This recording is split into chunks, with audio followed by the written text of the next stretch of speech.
√2 को भी जब हम नंबर लाइन पर दिखा दिए हैं तो क्या √2 भी वास्तविक होगा कि नहीं होगा? होगा, है ना।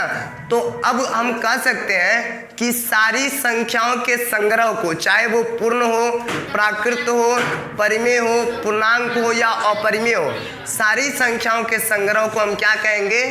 वास्तविक संख्या, है ना, वास्तविक संख्या। अब देखो प्रश्नावली 1.1 का पहला क्वेश्चन बोल रहा है कि 1.2 का, प्रश्नावली 1.2 का पहला क्वेश्चन है कि नीचे दिए गए कथन सत्य है या असत्य है, कारण के साथ अपने उत्तर दीजिए। पहला है प्रत्येक अपरिमेय संख्या एक वास्तविक संख्या होती है। बताओ, प्रत्येक अपरिमेय संख्या, ठीक है, पहला है प्रत्येक अपरिमेय संख्या और परिमेय संख्या एक वास्तविक संख्या होती है। क्या होती है?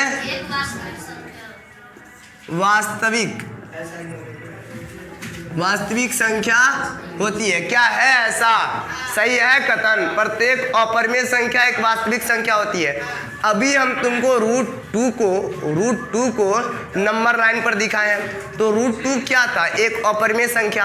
तो जब अपरिमेय संख्या को हम नंबर लाइन पर दिखा सकते हैं तो इसका मतलब क्या हुआ कि अपरिमेय भी वास्तविक संख्या होती है ना।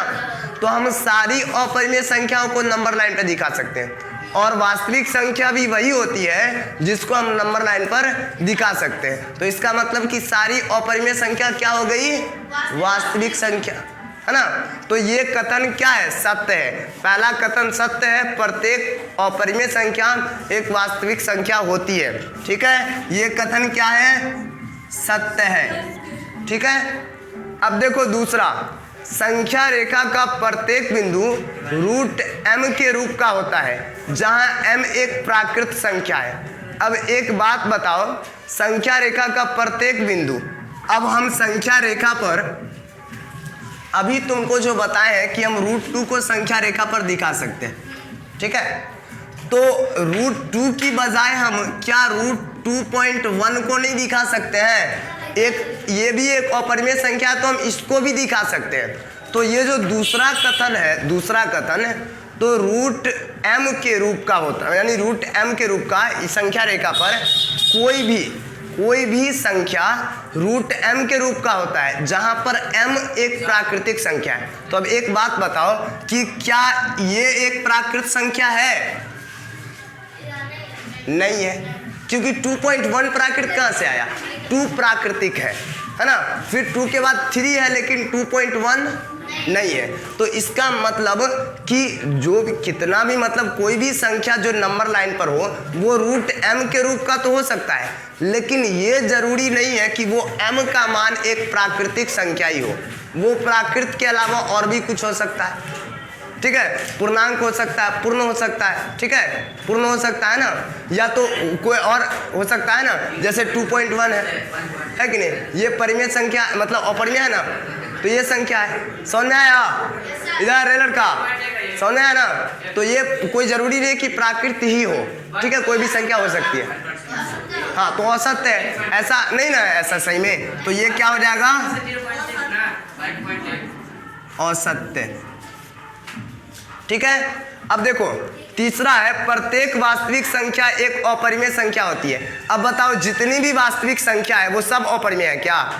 नंबर लाइन पे तो हम परिमेय, पूर्ण, पूर्णांक सबको दिखाते हैं, और नंबर लाइन पर दिखाने वाली संख्या वास्तविक होती है। तो ऐसा तो नहीं कि नंबर लाइन की सारी संख्या अपरिमेय ही होती है ना।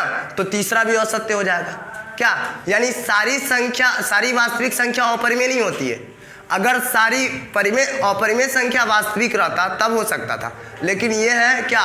इस सारी अपरिमेय संख्या वास्तविक होती है, क्या है? सॉरी, सारी वास्तविक संख्या अपरिमेय होती है, तो ऐसा नहीं है। ये भी असत्य है, ठीक है। ये भी क्या है? असत्य है, ठीक है ना। चलो, तो अब दूसरा है, क्या सभी धनात्मक पूर्णांकों के वर्गमूल अपरिमेय होते हैं? देखो, सभी धनात्मक पूर्णांकों का वर्गमूल बोल रहा है कि अपरिमेय होता है, पूछ रहा है। धनात्मक मतलब 2, 4, 1, 3 ये सब धनात्मक है ना, जिसमें माइनस नहीं हो, तो ये धनात्मक है, पूर्णांक में हुआ।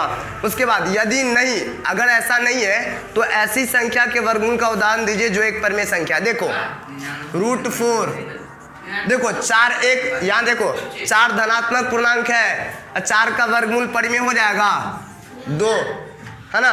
तो इसका मतलब क्या हुआ कि क्या सभी धनात्मक पूर्णांकों का वर्गमूल अपरिमेय होते हैं? नहीं, ऐसा नहीं है। सभी धनात्मक पूर्णांकों का वर्गमूल अपरिमेय नहीं होता है। कुछ ऐसा भी धनात्मक पूर्णांक है जिसका वर्गमूल परिमेय होता है। जैसे देखो √4 का वर्गमूल 2, हाँ ठीक है। ये दूसरा क्वेश्चन बताएं, यानी दूसरा मेन वाला दूसरा जो है वो, ठीक है। अब देखो तीसरा, दिखाइए कि संख्या रेखा पर √5 को, रे लड़का, रे आसिफ, हल्ला नहीं करो, ठीक है, शांति से बैठो। हाँ दूसरा वाला,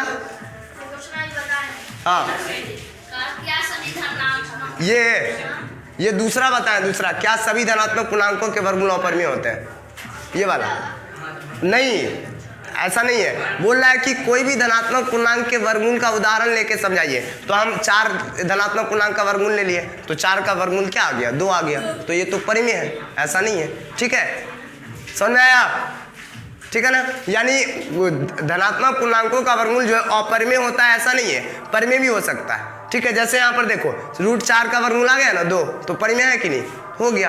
बस यही बोल रहा था हमको बताने के लिए। चलो अब देखो, दिखाइए कि संख्या रेखा पर √5 को किस प्रकार निरूपित किया जा सकता है, यानी तुम्हारा तीसरा क्वेश्चन, ठीक है। दूसरा का ये हो गया तुम्हारा, दूसरा का, ठीक है बेटा। इसको अब देखो √5 को कैसे दिखाएंगे संख्या रेखा पर।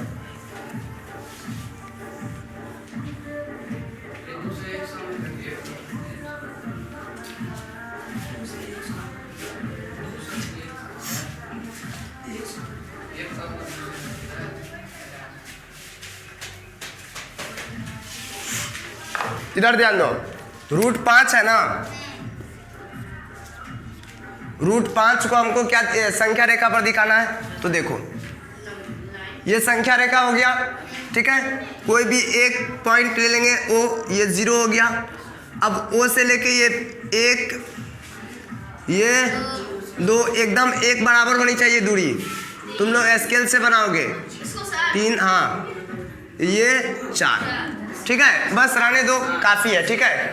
अब देखो, अब इस √5 को हम क्या लिख सकते हैं? 4 + 1। रे लड़का, हल्ला नहीं करो, ठीक है। अब देखो √4 + 1 लिख सकते हैं ना, क्योंकि 5 के सबसे नजदीक का पूर्ण वर्ग कौन है? 4। उसके बाद 1 बच गया तो 1 भी ले लेंगे, क्योंकि वो भी पूर्ण वर्ग है। तो अब देखो, ये सबसे पहले 4 है ना, तो हम 4 को क्या लिख सकते हैं?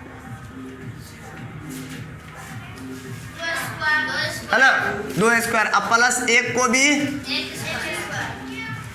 तो यहाँ पर अब हम सबसे पहले क्या लेंगे?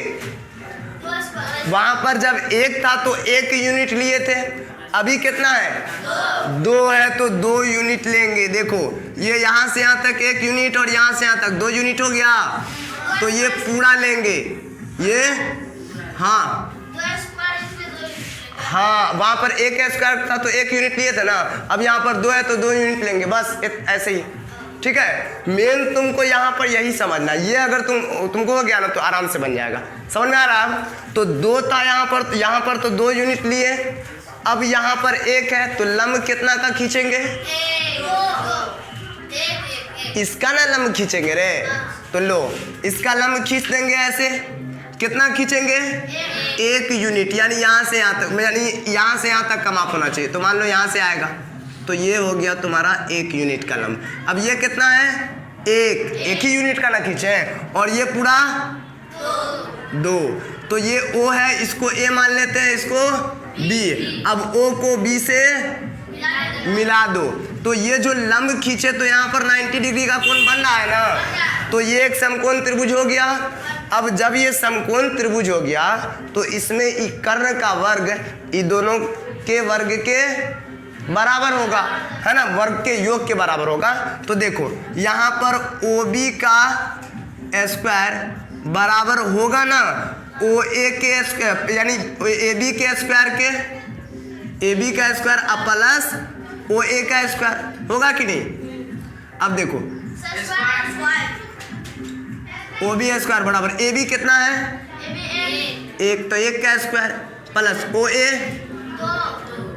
दो का स्क्वायर। अब ये ओ बी स्क्वायर बराबर एक अब प्लस दो दूना एक का स्क्वायर एक और दो का स्क्वायर 4 हो गया ना। अब देखो ओ बी स्क्वायर बराबर एक का जोड़ 4 कितना 5। अब ये ओ बी बराबर क्या हो जाएगा, ये स्क्वायर उधर जाएगा तो √5 आ गया √5 ये। अब देखो अब ये √5 ही संख्या रेखा पर अभी नहीं दिखा है। अब हम क्या करेंगे कि यहाँ पर प्रकार लिखेंगे, प्रकार का नोक और यहाँ पर पेंसिल का नोक, और फिर इसको हम मिलाएंगे ऐसे, और ये जहाँ पर आएगा जहाँ पर काटेगा इस संख्या रेखा को ये वही बिंदु होगा √5।